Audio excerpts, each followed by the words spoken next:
À 4 jours du premier tour des élections législatives, 2 jeunes candidats unis peut-être par ce qui les sépare. L'un LR tout court, l'autre LR soutenu par le RN. Les deux dans des circonscriptions de l'Ouest parisien plutôt aisées. On va voir dans un instant de quoi il s'agit. Arnaud Poulain est candidat LR donc dans la première circonscription des Yvelines. Il est marié et père de 3 enfants. Il était l'adjoint de François-Xavier Bellamy au Parlement européen. Bonjour Arnaud Poulain. Bonjour Louis Dauphren. Et on va voir que votre micro est peut-être ouvert. Allez, redites-nous bonjour. Bonjour Louis Dauphren. Eh ben voilà, c'est parfait. N'hésitez pas à parler bien fort. Merci d'être avec nous donc ce matin.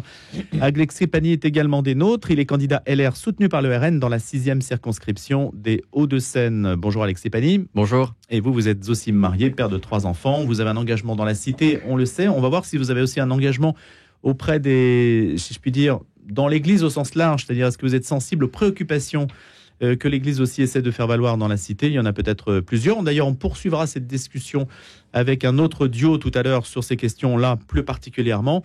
En tout cas, vous menez une campagne de terrain auprès des citoyens. Vous avez, je ne sais plus si j'ai rappelé votre âge, mais 31 ans, Alexis Pani, et puis ça. 35 ans pour Arnaud Poulain. Alors peut-être d'abord, la manière de vous présenter auprès des électeurs, qu'est-ce que vous dites de vous? Comment abordez-vous ce scrutin? Puisque vous faites une campagne de terrain, je le disais à l'instant, on vous voit sur les marchés, on vous voit aussi dans les médias. Arnaud Poulain.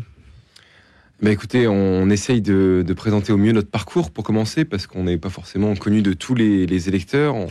On commence par... Moi, je suis déjà élu à Versailles, pour le coup, depuis maintenant... Vous êtes adjoint à la mairie? Non, juste conseiller municipal. Oui. Donc j'ai en charge les finances et également la question des écoles. Et donc l'idée, c'est de se faire connaître un petit peu de tous les citoyens, connaître des citoyens dans un temps assez record, puisqu'on n'a que 3 semaines de campagne, auprès des habitants aussi de Montigny-Bretonneux et de Guyancourt, parce que je ne fais pas une circonscription où il y a simplement Versailles. C'est une circonscription où François-Xavier Bellamy s'était déjà présenté. Exactement, en 2017, et donc il avait perdu d'une courte... il n'y a pas beaucoup de voix d'écart, il y avait juste 700 voix d'écart, et c'était un socialiste avec, cette fois-ci, déguisé en macroniste, qui avait gagné les élections. Juste une petite question là-dessus, est-ce que vous faites davantage campagne à Versailles ou à Montigny-le-Bretonneux? J'essaie de négliger aucun territoire. Bon, après, forcément, il y a plus d'électeurs à Versailles, donc on passe plus de temps à Versailles, mais je suis allé à Guyancourt hier, je suis allé à Montigny hier aussi. Donc je néglige aucun territoire. Globalement, l'accueil est plutôt bon sur les marchés en règle générale. Vous avez le droit de me répondre de manière diverse. Oui, l'accueil est très bon parce qu'on a quand même un espèce de ras-le-bol finalement du gouvernement, et il y a une envie de changement.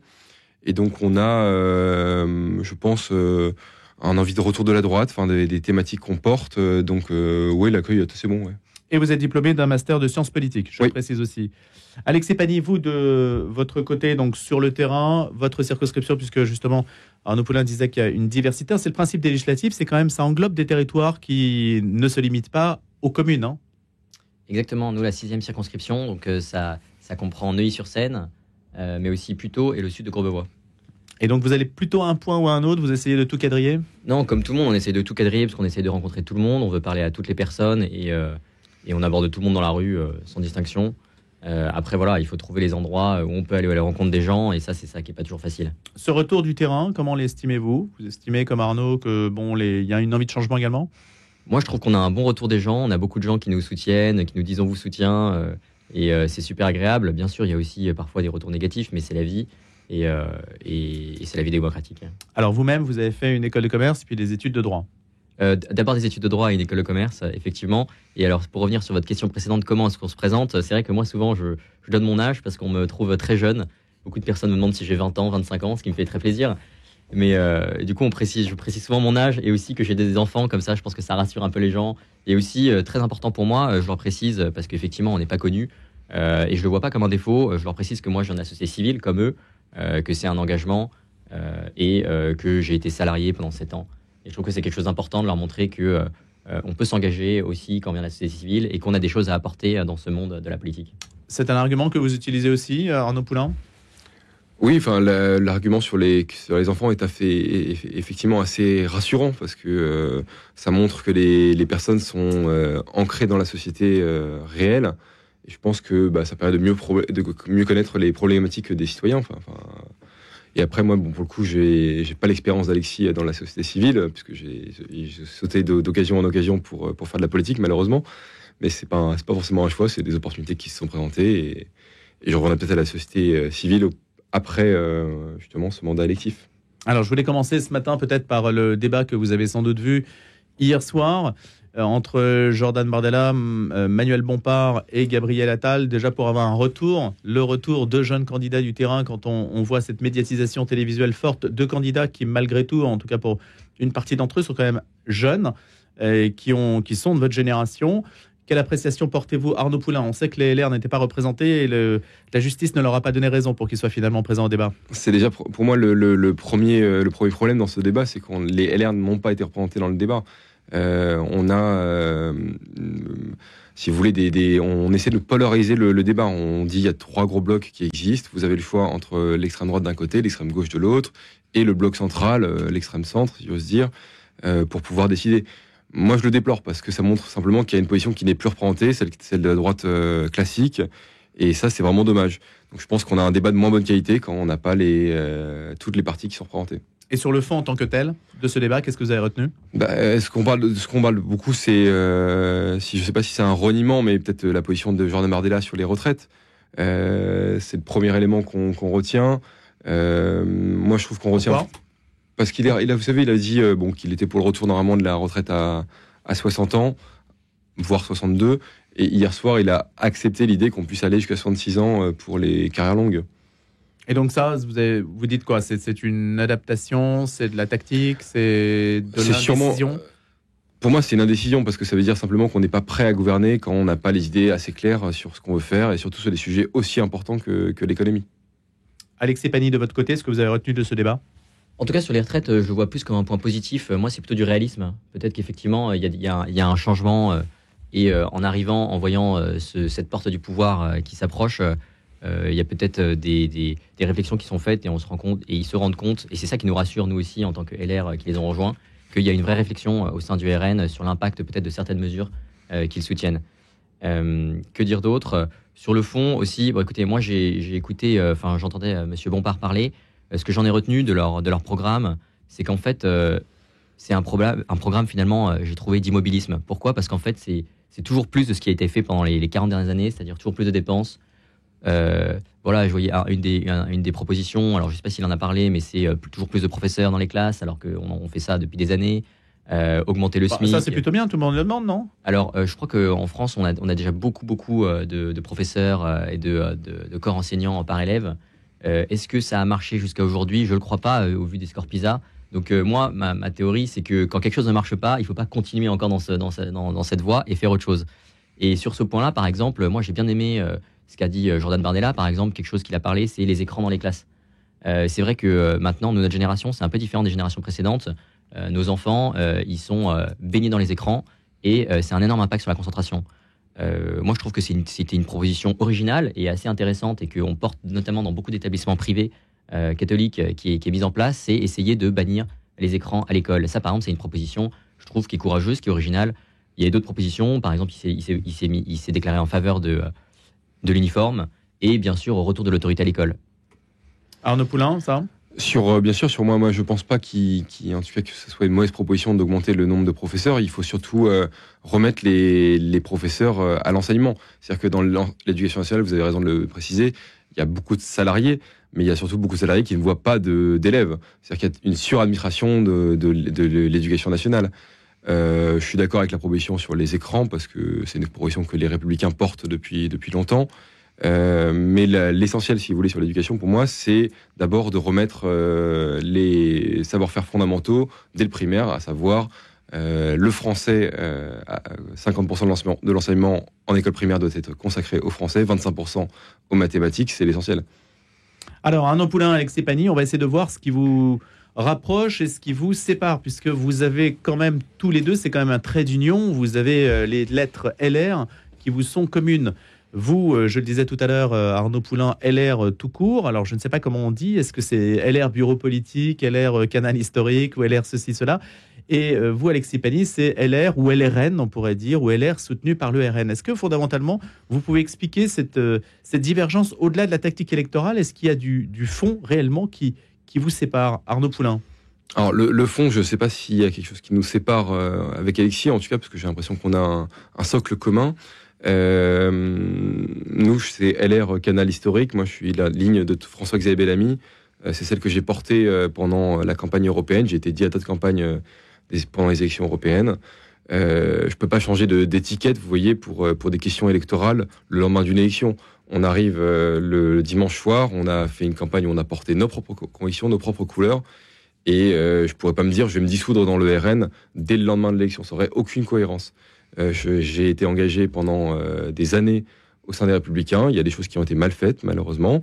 Il y a d'autres choses qui sont bien faites. Moi, je fais confiance totalement à François-Xavier Bellamy. J'ai été engagé à ses côtés et je continue de lui faire confiance. Je pense qu'on a des idées qui sont pas communes avec le RN. Il y a des sujets sur lesquels on a été plus engagé qu'eux, notamment sur les sujets sociétaux. Et je pense qu'on peut défendre cette ligne-là au sein des Républicains. Alex Zepani. Écoutez, je suis d'accord qu'on a encore beaucoup de points en commun avec les LR qui ont refusé cette alliance, cette union. Nous, la différence principale, c'est effectivement qu'on a vu et qu'on veut union des droites et qu'on veut faire gagner la droite. Et qu'on a vu dans cette occasion de faire venir la droite au pouvoir. Et que aussi, on a conscience qu'avec ces gens, avec le RN, on a aussi des points communs. La sécurité, l'immigration, c'est des préoccupations qui touchent tous les Français et qui touchent notre électorat. Et finalement, nous, ce qu'on voit, c'est qu'on pouvait apporter notre pierre à l'édifice, peut-être on pense, et c'est notre devoir, sur la partie économique, dont on a parlé déjà. Effectivement, on a encore plein de points communs avec les LR qui ont refusé de nous suivre. La porte n'est pas fermée. Et je pense, moi j'espère, j'appelle de mes voeux que cette union, elle se réalise et qu'à la fin, peut-être certains se rendent compte que c'est le sens de l'histoire et qu'il faut nous suivre. Arnaud Poulain. Ouais, sur le point de vue immigration, je pense qu'on a des points communs, effectivement. Mais il y a des points de vue effectivement économiques, mais même sociétaux, qui sont très importants. Vous avez vu la question de la constitution de l'IVG, où les députés, finalement, LR se sont mieux comportés que les députés RN. Vous prenez la question de l'euthanasie. Malheureusement, on n'a pas beaucoup vu d'amendements adoptés par les députés RN. C'est les députés LR qui ont porté le combat. C'est Annie Genevard, c'est Thibault Bazin, c'est Patrick Hetzel. Ce sont que des députés LR qui ont mené le combat contre l'euthanasie. Et ça, c'est important. Parce que si vous élisez juste des députés pour la forme, si vous voulez, qui ne portent pas d'amendement et qui n'ont pas dans le combat législatif, je trouve que ça manque d'intérêt. Alex Zepani. Écoutez, ça me fait penser à hier, je parle à quelqu'un qui a une grande expérience politique et qui me parlait de ces 1000 amendements déposés au cours de sa carrière. Je ne sais pas si c'est une manière de juger l'efficacité d'un parlementaire, le nombre de lois et le nombre d'amendements qu'il dépose. Ça me rappelle quand j'étais jeune, j'écoutais le discours d'un ancien homme politique américain qui... Vous l'êtes encore, Alexis, quand même. Hein. Sinon, qu'est-ce que je devrais dire? Quand j'étais jeune, vous m'avez dit. Non, mais quand j'étais beaucoup plus jeune, oui. Et qui disait à la fin de sa carrière qu'il était très fier justement de ne pas avoir déposé des millions d'amendements, de ne pas avoir de rues à son nom, de bâtiments publics à son nom. Donc déjà, c'est un premier point. Sur les aspects sociétaux, effectivement, ça peut être aussi quelque chose qu'on peut apporter. Et je ne vois pas de contradiction sur ce point-là, que LR aussi apporte cette vision-là. Qu'est-ce qui divise la droite? Est-ce qu'il y a l'histoire? Est-ce qu'il faut se référer à des figures historiques, à des courants qui aujourd'hui téléguident en quelque sorte encore les comportements, des références? On a pu le voir dans le débat, justement, Ciotti, puis le reste du bureau politique. Est-ce qu'il y a encore des raisons en propre qui justifient des courants de pensée, des familles de pensée différentes? Arnaud Poulain. Il y a différentes droites qui existent, effectivement. Et d'ailleurs, malheureusement, la droite, elle est disloquée depuis des années. C'est-à-dire qu'on a une partie même de la droite qui est partie chez Emmanuel Macron, enfin, qui s'est reniée chez Emmanuel Macron, si j'ose dire. Une autre partie de la droite qui est partie à l'occasion en 2022 chez Éric Zemmour. Une autre partie qui est partie au Rassemblement national. Le LR n'a pas su garder ses troupes, les LR.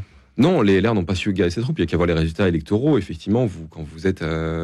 à 4,7% aux élections présidentielles, c'est que vous n'avez pas réussi à garder vos troupes. La question, c'est comment est-ce qu'on arrive à remettre tout ce monde-là ensemble, toute cette famille de pensée commune ensemble. Qu'est-ce qui fait notre union? Est-ce qu'il y a des sujets qui nous rassemblent? Est-ce que c'est l'économie? Est-ce que c'est le sociétal? Est-ce que c'est la question de l'immigration? Est-ce que c'est la question de la sécurité? Bon, vous voyez, il y a différents points de vue. Alexis pense que le sujet le plus important, c'est le sujet de l'immigration, et c'est comme ça qu'il rejoint le Rassemblement national. Moi, je pense que... Je n'ai pas dit que c'était le sujet le plus important, mais non, je pense que c'est un sujet sur lequel, il me semble, on avait vu un chiffre. Il y a aussi 40% des électeurs de gauche qui sont inquiets par ce sujet. Et si on prend tous les électeurs, ça doit être 70%, 76%. Donc c'est quelque chose qui inquiète tout le monde. Ce que j'ai dit, c'est que c'est un sujet commun avec le RN. C'est un sujet commun aussi avec Reconquête, c'est un sujet commun aussi avec les électeurs de LR.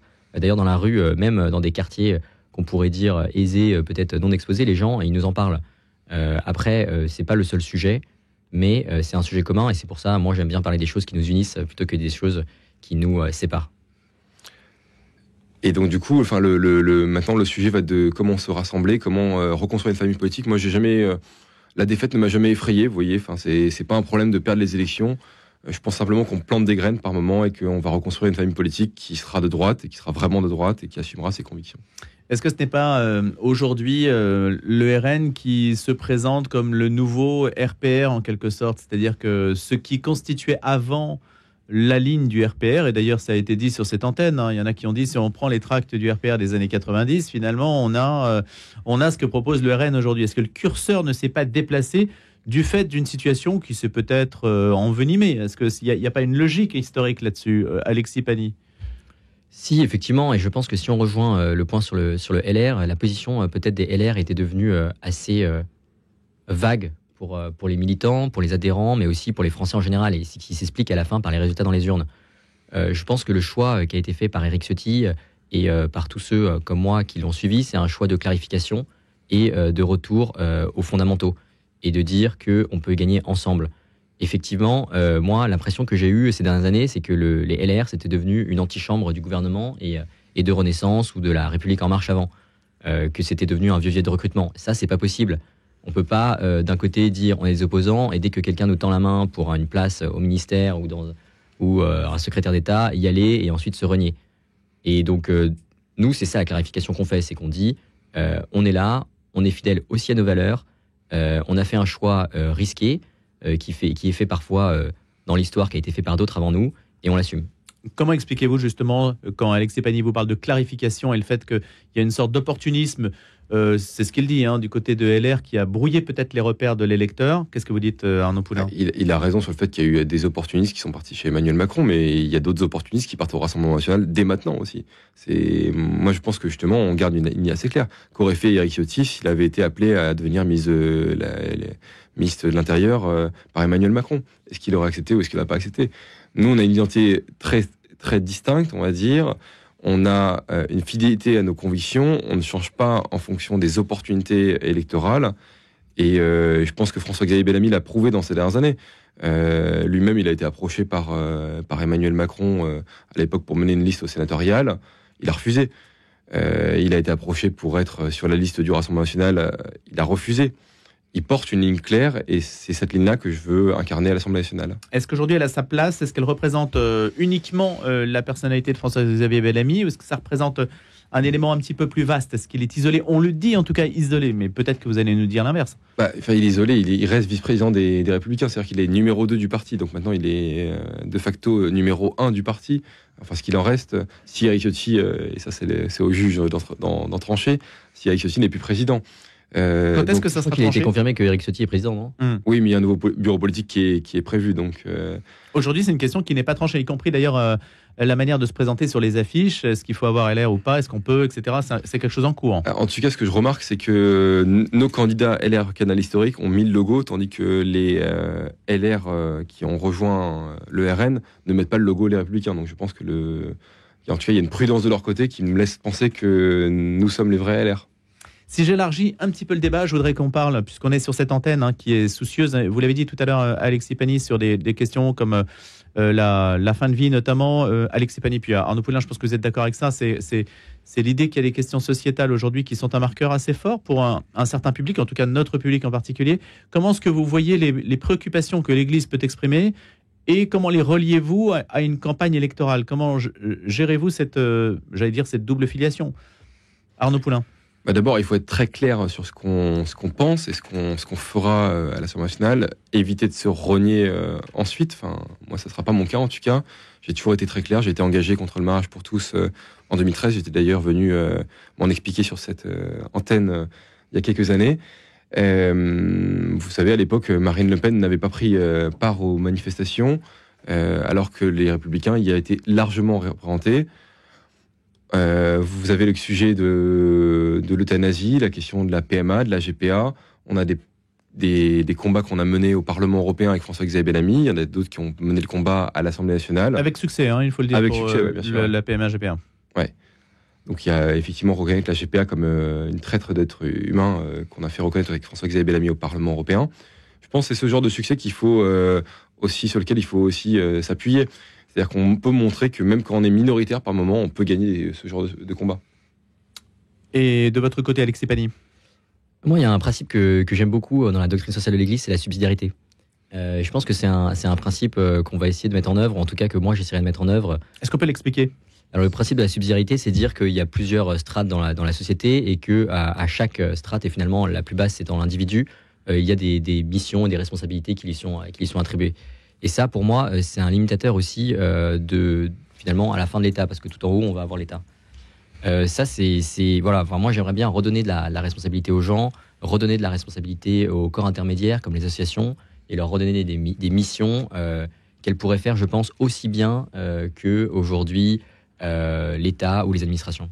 Donc ça, c'est un point commun tacite, enfin si on peut dire implicite, entre la vision que l'Église porte traditionnellement et puis un discours politique qui peut être influencé par cette vision-là.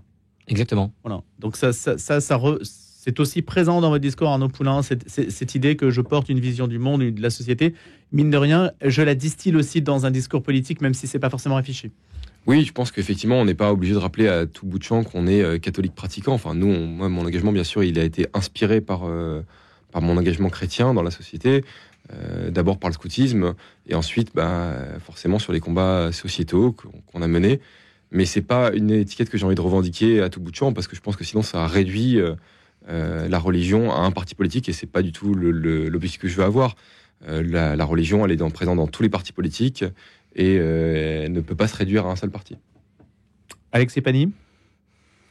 Écoutez, je pense que quand on est chrétien, c'est par nos actes qu'on peut voir et qu'on peut le sentir, en tout cas que les gens peuvent le voir. Les paroles, c'est une chose, se revendiquer, c'est une chose, mais les actes, c'en est vraiment quelque chose d'autre. Donc moi, c'est par ça que je veux que les gens qui sont eux-mêmes chrétiens reconnaissent cette part qu'il y a de l'enseignement de Jésus-Christ dans nos décisions. Une dernière question et une réponse rapide, s'il vous plaît, tous les deux. Si vous étiez élu député, quelles mesures défendriez-vous prioritairement si vous aviez la possibilité de proposer une loi? Arnaud Poulain. Alors, il n'y a pas une mesure, malheureusement. Enfin, vous en choisissez une? Il y en aurait beaucoup.